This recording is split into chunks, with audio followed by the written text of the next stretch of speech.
विद्यार्थी मित्रांनो, आज आपण ॲडमिशन ऑफ पार्टनर या चॅप्टरमधील प्रॅक्टिकल प्रॉब्लेम 1 नंबरचा आज आपण सोडवूया. विक्रम आणि Pragya share profits and losses in the ratio 2:3 respectively. Their balance sheet as on 31 March 2018 was as under.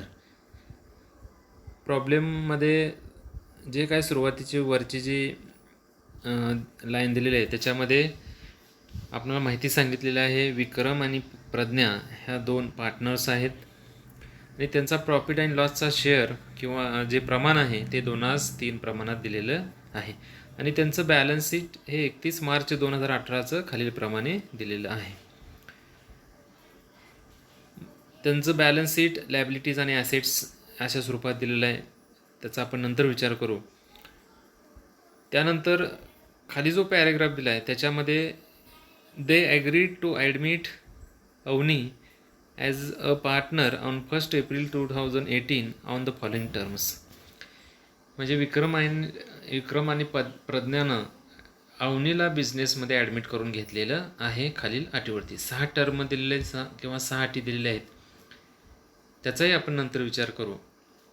प्रॉब्लेममध्ये आपल्याला काय तयार करायला सांगितलेलं आहे ते अगोदर पाहूया. प्रिपेअर, शेवटी बघा, prepare profit and loss adjustment account, capital account and new balance sheet. म्हणजे आपणास profit and loss adjustment account तयार करायला सांगितलेलं आहे, कॅपिटल अकाउंट्स आणि न्यू बॅलन्स शीट, नवीन बॅलन्स शीट हे तयार करायला सांगितलेलं आहे. म्हणजे 3 अकाउंट आपल्याला तयार करायचे आहेत. Profit and loss adjustment, partners capital आणि बॅलन्स शीट.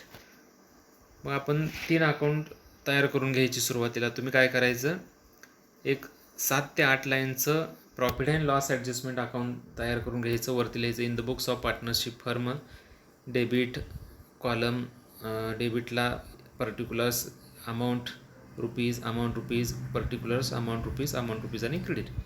जसं पाठीमागच्या प्रॉब्लेममध्ये तुम्ही आखून घेतलं त्याच पद्धतीने आखून घ्यायचं. त्यानंतर पार्टनर्स कॅपिटल हे दुसरं अकाउंट तयार करून घ्यायचं. ते पण साधारणतः 7 ते 8 लाईनचं ओपन करून घ्या. त्याच्या खाली याच्यामध्ये 3 कॉलम तयार करा तुम्ही. डेबिटला पर्टिक्युलर्स, विक्रम, प्रज्ञा, अवनी आणि क्रेडिटला पण 3 कॉलम याच पद्धतीनं तयार करून घ्या. Balance sheet as on 1 April 2018चं तयार करून घ्या. Liabilities, inner amount, outer amount, asset, inner amount आणि आउट. त्यानंतर वर्किंग नोटसाठी कॅश अकाउंट एक तयार करून घ्या आणि गुडविल अकाउंट. कॅश अकाउंट एक 4 ते 5 लाईनचा आणि गुडविल अकाउंट एक 4 ते 5 लाईन.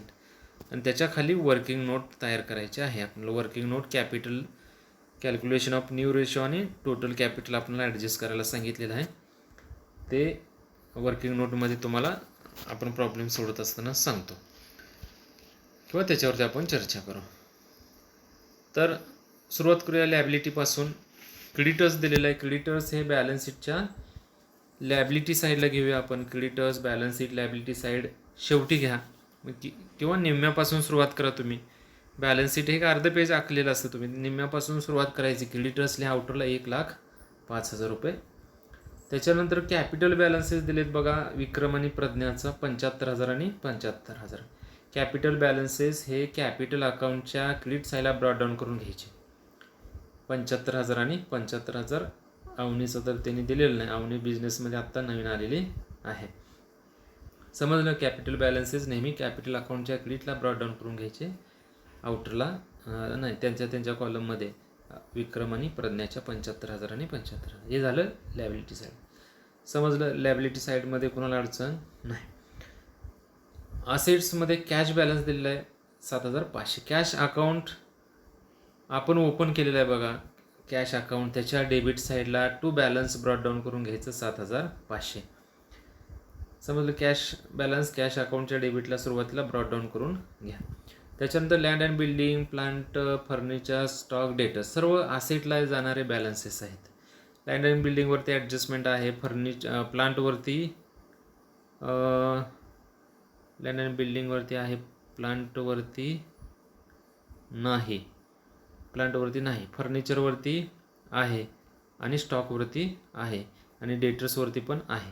म्हणजे प्लांट सोडून land and building, furniture, stock, debtors हे आयटम इनरला घ्यायचे. बघा, असेट्सकडे या. लँड अँड बिल्डिंग इनरला 37,500 घ्या. प्लांट आउटरला 45,000, त्याच्याच खाली 2 लाईन सोडून. लँडच्या खाली 2 लाईन सोडायच्या, प्लांट घ्यायची, आउटरला 45,000 लिहा. फर्निचर त्याच्याच खाली प्लांटच्या 3,000 इनरला घ्या, त्याच्या खाली 2 लाईन सोडा. स्टॉक इनरला घ्या 75,000, त्याच्या खाली 2 लाईन सोडून. डेटर्स घ्या 87,000 इनरला. समजलं? हे बॅलन्सेस तुम्ही काय केले, असेटला लिहिले. ॲडजस्टमेंट असतील तर इनरला घेतले, नसेल तर आउटरला घेतले. त्यानंतर आता टर्म काय दिलेत बघा. Avani shall have 1/4 share in future profit. अवनीचा फ्युचरचा प्रॉफिट त्याच्या नफ्यामधला 1/4 आहे, म्हणजे हिस्सा आहे. याचा आपण ज्यावेळेस आपल्याला रेशो काढायचे त्यावेळेस आपण या अवनीच्या शेअरचं किंवा तिच्या प्रॉफिटचा विचार करू. त्याच्यानंतर पुढे 2 नंबर काय दिले बा. ही शॅल ब्रिंग पाहिजे, तर ही शॅल झाले. She shall bring 37,500 as his capital and ₹30,000 as his share of goodwill. म्हणजे अवनीनं बिझनेसमध्ये 37,500 कॅपिटल आणलेलं आहे आणि 30,000 हे गुडविल आणलेलं आहे. म्हणजे तिचं कॅपिटल किती आहे, 37,500. मग कॅपिटल आणलं, काय एंट्री पास करतो आपण, cash account debit to Avani's capital account. म्हणजे कॅश अकाउंटच्या डेबिटला इथे घेतले बघा, अवनीज कॅपिटल अकाउंट 37,500. आणि कॅपिटल अकाउंटच्या क्रेडिट साईडला बाय बँक अकाउंट किंवा बाय कॅश अकाउंट असं लिहा तुम्ही. शक्यतो कॅशच लिहा, कारण असेटमध्ये कॅश म्हटले म्हणून कॅश अकाउंट घ्या. 37,500 कॅपिटल म्हणून इथं घेतले बघा. अवनीचं अवनीच्या कॉलममध्ये 37,500. समजलं? कॅश आणलं, कॅपिटल आणलं कॅशमध्ये 37,500. त्यानंतर 30,000 रुपये गुडविल आणलं. याची एंट्री काय पास करतो, गुडविल कॅशमध्ये आणलं, cash account debit to goodwill. Cash अकाउंटच्या डेबिटला इथे घेतले बघा टू गुडविल अकाउंट 30,000 आणि गुडविलच्या क्रेडिटला बाय कॅश अकाउंट 30,000. आणि हे 30,000 रुपये गुडविल वाटून द्यायचं आहे. ओल्ड कोण आहे, आता जुने पार्टनर्स कोण आहेत, म्हणजे अवनी बिझनेसमध्ये यायच्या अगोदरचे जुने पार्टनर विक्रम आणि प्रज्ञा. मग ह्या दोघांमध्ये 30,000 वाटायचे, तर रेशो कसे 2:3. 3 आणि 2 5, म्हणजे 5 × 30, 6 2 12 आणि 18,000. विक्रमला किती जातील, 12,000 आणि प्रज्ञाला 18,000. म्हणून गुडविलच्या डेबिटला घेतले बघा, विक्रम कॅपिटल अकाउंट 12,000 आणि प्रज्ञाज कॅपिटल अकाउंट 18,000. आता ह्यांच्या कॅपिटलच्या क्रेडिट साईडला सेकंड इफेक्ट जातील. बाय गुडविल अकाउंट ट्रान्सफर म्हटले 12,000 आणि 18,000. हे झालं गुडविलची ट्रीटमेंट आपण पूर्ण केली. त्यानंतर तिसरे ॲडजस्टमेंट दिले. Land and building to be valued at ₹45,000 and furniture to be depreciated by 10%. असेटकडे आता लँड अँड बिल्डिंगचे व्हॅल्युएशन किती केले, 45,000. 37,500ची लँड अँड बिल्डिंग 45,000 झाली, म्हणजे 7,500 वाढली, म्हणजे ॲप्रिशिएशन असं म्हणावं लागेल आपणाला. त्यानंतर फर्निचर काय झालेलं आहे, ती 10% फर्निचरचं डिप्रिशिएशन झालेलं आहे. एक मिनटं. Furniture to be depreciated by 10%. फर्निचरचं डिप्रिशिएशन 10% झालेलं आहे. फर्निचरमधून 10% लेस करा, लेस DEP 10% फर्निचरच्या. इथं स्टॉक नको आहे आपल्याला, फर्निचर लेस 10% स्टॉक म्हटलेलं आहे त्याने. स्टॉक लिहिलं काय न लिहिलं तरी चालेल. 300 रुपये येईल, 2,700 आउटरला. आता बघा, असेट वाढले, लँड अँड बिल्डिंग वाढले म्हटल्यानंतर फायदा झाला 7,500. त्याचा सेकंड इफेक्ट कुठं जाईल, प्रॉफिट अँड लॉस ॲडजस्टमेंटच्या क्रेडिट साईडला लिहा by land and building appreciation 7,500 आउटरला. फर्निचर म्हणजे डिप्रिशिएशन झाले फर्निचरचं, असेट कमी झाली. प्रॉफिट अँड लॉस ॲडजस्टमेंटच्या डेबिटला टू फर्निचर अकाउंट आउटरला 300 रुपये लिहिले तरी चालेल. त्याच्यानंतर समजलं लँड अँड बिल्डिंग आणि फर्निचरवरची ॲडजस्टमेंट. त्यानंतर provision for bad and doubtful debts is to be maintained at 5% on sundry debtors. 5% provision करायचे डेटर्सवरती. RDDची लेस डेटर्स असेटला घेतो आपण 87,000, त्याच्यातून लेस RDD 5%. 87,000च्या 5% 4,350. आउटरला 82,650 वजाबाकी. परत असेट कमी म्हटलं का प्रॉफिट अँड लॉस ॲडजस्टमेंटच्या डेबिटला 2 सन्ड्री डेटर्स किंवा 2 ऑलरेडी म्हणा. New provision created 4,350. त्याच्यानंतर स्टॉक टू बी व्हॅल्यूड ₹82,500. स्टॉकचं 82,500 व्हॅल्युएशन झालेलं आहे. स्टॉक अगोदर किती होता 75,000चं 82,500 झाले म्हणजे ॲप्रिशिएशन किती झालं 7,500 वाढला. ॲड ॲप्रिशिएशन म्हणायचं 7,500 वाढला आहे. असेट वाढली का क्रेडिटला घ्यायचं प्रॉफिट अँड लॉस ॲडजस्टमेंटच्या बाय स्टॉक 7,500 ॲप्रिशिएशन असं लिहिलं तरी चालेल. हे झालं ॲडजस्टमेंट नंबर 1 ते 6 पण क्लिअर केलेले आहे. त्यानंतर त्याच्या खाली एक पॅरेग्राफ खूप महत्त्वाचा दिला आहे बघा तिने. The capital account of all partners to be adjusted in their new profit and loss ratio and excess amount be transfer to their loan account. म्हणजे कॅपिटल हे सर्व पार्टनर्सचं आपल्याला ॲडजस्ट करायला सांगितलेलं आहे. कशामध्ये their new profit and loss ratio म्हणजे अगोदर आपल्याला नवीन प्रॉफिट किंवा लॉसचे रेशो काढावे लागतील. त्यानंतरच त्या सर्व पार्टनरचं कॅपिटल आपल्याला ॲडजस्ट करावं लागेल. रेशो काढल्यानंतर आपल्याला टोटल कॅपिटल काढावं लागेल सर्वांचं आणि त्यानंतर ते ॲडजस्ट करायचं आहे. आणि excess amount be transfer to their loan account म्हणजे कॅपिटल ॲडजस्ट करून जर त्यांच्या अकाउंटला काय बॅलन्स शिल्लक राहत असेल तर तो बॅलन्स त्यांच्या लोन अकाउंटला ट्रान्सफर करायला सांगितलेला आहे. याच्यासाठी वर्किंग नोट आपल्याला आवश्यक आहे. म्हणून मी वर्किंग नोट इथं तयार केली आहे बघा गुडविलच्या खाली. 1 नंबरची कॅल्क्युलेशन ऑफ न्यू रेशो. आता नवीन रेशो काढावे लागतील तिघांचे. त्याच्यानंतरच आपल्याला टोटल कॅपिटल काढून ते वाटायचं आहे. म्हणून सूत्र लिहायचं न्यू रेशोचं old ratio into balance of 1 आणि बॅलन्स ऑफ आता नवीन रेशो काढायचं म्हणलं old ratio into balance of 1 हे सूत्र आहे. ओल्ड रेशो माहीत आहेत आपल्याला पण बॅलन्स ऑफ 1 माहीत नाही म्हणून बॅलन्स ऑफ 1 अगोदर काढायचा. 1 minus incoming partner share. Balance of 1 काढायचं सूत्र काय 1 वजा इनकमिंग पार्टनर्सचा हिस्सा. म्हणून बरोबर खाल्लेला 1 वजा इनकमिंग म्हणजे अवनीचा शेअर किती आहे 1/4 आहे. 1/4 म्हणजे इथं 1 आहे म्हणजे इथं अंशस्थानी 1 असेल तर छेदस्थानी पण 1 असणार. 1/1 वजा 1/4. आता छेद समान नाहीत वजाबाकी करायचे अंश तर छेद समान करावे लागतील. त्यासाठी काय करावं लागेल आपल्याला अगोदर छेद समान करून घ्यायचे. म्हणजे आता इथं 4 आणायचं आहे म्हणजे 1च्या ठिकाणी तर काय करावं लागेल इथं अंशाला आणि छेदाला 4 गुणायचं म्हणजे अंशाचा गुणाकार करा 4 येईल छेदाचा गुणाकार केला 4 येईल वजा 1/4. आता छेद समान झाले 4 एकदाच घेतलं आणि अंशाची वजाबाकी 4 मधून गेलं 3 म्हणजे बॅलन्स ऑफ 1 किती आला 3/4. आता नवीन रेशो काढूया आपण. विक्रम्स न्यू रेशो असं म्हटलं बघा. Old ratio into balance of 1. Old ratio किती विक्रमचा 2 आहे. म्हणजे 2-3 रेशो आहेत त्यांचे विक्रम आणि प्रज्ञाचा म्हणजे 2 विक्रमचा आहे. त्याची टोटल किती होते 5 गुणवले 3/4 बॅलन्स ऑफ 1 6/20. 6/20 कसं आलं 6 आणि 5/20. प्रज्ञाच न्यू रेशो किती येईल 3/5 गुणवले 3/4 म्हणजे 9/20. आणि अवनीच new ratio is equal to अवनीचा नवीन रेशो किती 1/4 आहे. आता पण 1/4 झाले पुढं काय नसते म्हणजे काय असणार आहे 1 पण आपल्याला 20 आणावं लागणार आहे अंश छेदस्थानी. तर अंशाला आणि छेदाला किती गुणावं लागेल 5 ना म्हणजे 1/4 गुणिले 5/5 होईल तेव्हाच छेदस्थानी 20 येईल आपलं. पण अंशाचा गुणाकार किती आला 5 आणि छेदस्थानी 4×5 = 20 म्हणजे 5/20. न्यू रेशो कसे आले 6/20 9/20 आणि 5/20 म्हणजे छेद समान झालेत बघा म्हणजे 6 9 5 हे नवीन रेशो आले. आता हे नवीन रेशो झाले पण कॅपिटल आपल्याला ॲडजस्ट करायचं आहे तिघांचं कॅपिटल माहीत आहे का नाही मग काढावं लागेल. Total capital is equal to सूत्र वापरायचं reciprocal of new partner share into new partners capital.